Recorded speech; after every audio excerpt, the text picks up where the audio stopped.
Nako, husay ko, ma. Ay, nako. Ang gagaling ng mga contestants sa atin ngayon, ha? Pareho sila, ha? Oo, in fairness naman talaga, Kuya Kim. Nakaka-lurky. Pero ito, alamin muna natin kung ano masasabi ng mga inampalan. Enough kaya? Si Shaira ay lumaban din siya, no? Yung parang, Oo. di siya na-intimidate, di siya natakot. true. At nakita ko yan sa'yo na lumaban ka, Shaira, nagustuhan ko yung song mo. At saka, may comment na konting-konti lang na sana medyo confident lang sa in reaching the belting sa high notes. Yun lang, konting-konti lang, Shaira. Pero overall, ang galing-galing mo. Maraming salamat po. Shaira, I'm tempted to make a technical comment, pero more than anything, I think what's important to me is that you took me on a journey. Talagang naramdaman ko yung build-up mo from the very beginning, how you controlled the volume and the projection until you gave it out.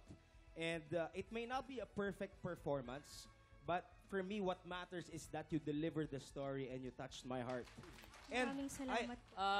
Jaira, wala akong nakita ni anumang anino ng iyong pagkabuli nung ikay kabataan. You were oozing with confidence.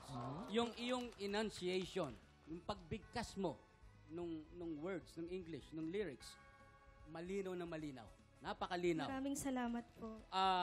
Stage presence lang yung aking medyo hinahanap. Mas maganda siguro kung mas meron kang hand movements. May kunyari yung yuyuko ka ng sa mahirap, parang Pilita Corrales. Kailangan yun eh. Kailangan yun. Yun lang ang aking napuna. And another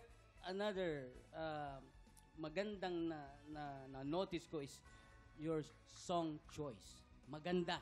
Bagay na bagay sa'yo.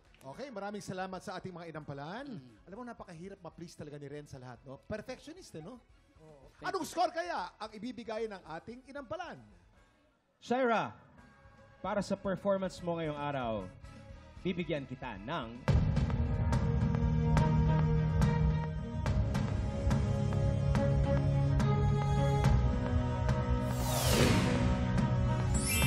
4 stars ang binigay ni Carl.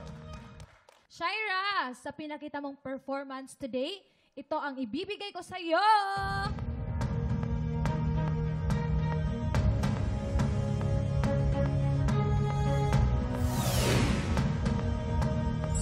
Four stars ang binigay ni Jessica. Ayan, maraming salamat.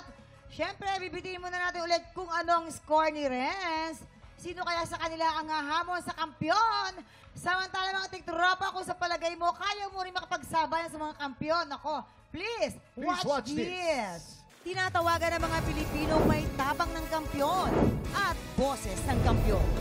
Ito na ang pagkakataon mong ilaban ang iyong pangarap. Kung ikaw ay 16 to 50 years old at may boses na kayang makapagsabayan sa mga kampiyon, sugod na sa GMA Network Studio 6 tuwing Miyerkules at Huwebes, 3 to 5 p.m. po yan.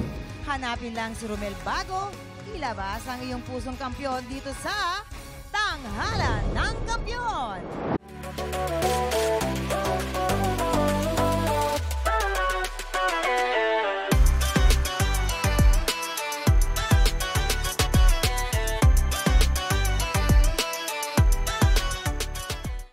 Tiktropa, pinanood mo hanggang sa dulo itong video na ito?